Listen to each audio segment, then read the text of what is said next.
नवी मुंबई में आज एनसीपी के मुखिया शरद पवार ने नवी मुंबई महानगर पालिका का चुनावी बिगुल फूंक दिया है।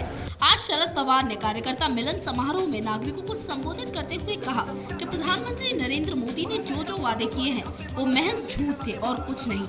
पवार ने ये भी कहा कि मोदी ने जनता से वादा किया था कि अच्छे दिन आने वाले हैं। एक वातावरण तैयार केलं की अच्छे दिन आए, लोग ये क्या मामला देखे, कभी देखने का मौका मिला नहीं।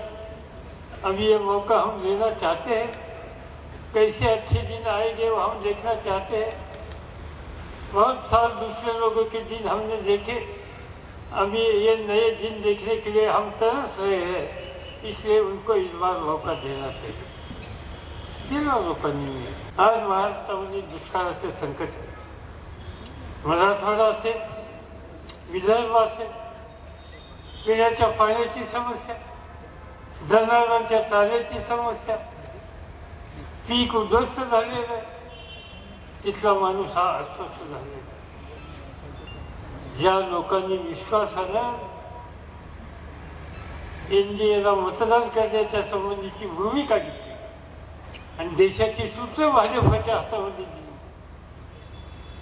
ज्या सत्ता देणाऱ्या लोकांना आज या दुष्काळाच्या संकटामधून बाहेर काढण्यासाठी सत्तेचा इतकिंचित सुद्धा वापर केला जात नाही याची परिस्थिती आहे। राज्याच्या मुख्यमंत्र्यांनी सांगितलं की 4000 कोटी रुपयाची मागणी आम्ही केली केंद्र सरकारच्याकडे।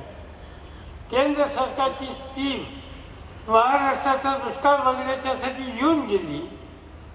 3 ते 4 महिने झाले, एक नवा पैसा सुद्धा महाराष्ट्राच्या वाट्याला अद्याप आलेला नाही। मी निश्चितपणानं आपल्याला सांगू इच्छितो की या दुष्काळ निवारणाच्या कामाच्या संबंधीची 10 वर्ष जबाबदारी माझ्याकडे होती।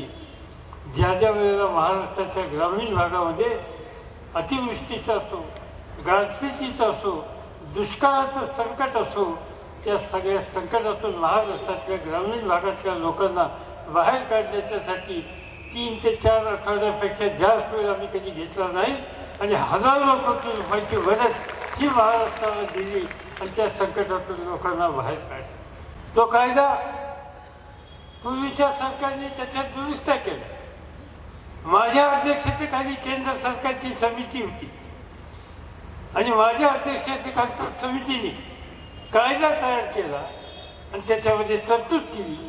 कुठल्याही गावातल्या शेतकऱ्यांची जमीन ताब्यामध्ये घ्यायची असेल तर 70% शेतकऱ्यांची संमती मिळायला पाहिजे। नव्या सरकारने वटहुकूम काढला आणि शेतकऱ्याच्या संमतीची गरज नाही, आम्ही कधीही जमीन घेऊ शकतो या प्रकारची तरतूद त्याच्यामध्ये केली। वाकई जनता का मुंह अब भारतीय जनता पार्टी से भंग हो चुका है और इसी का एक बड़ा उदाहरण हमें तब देखने को मिला जब दिल्ली में चुनाव के दौरान जनता ने भाजपा सरकार को दरकिनार करते हुए आम आदमी पार्टी को चुना।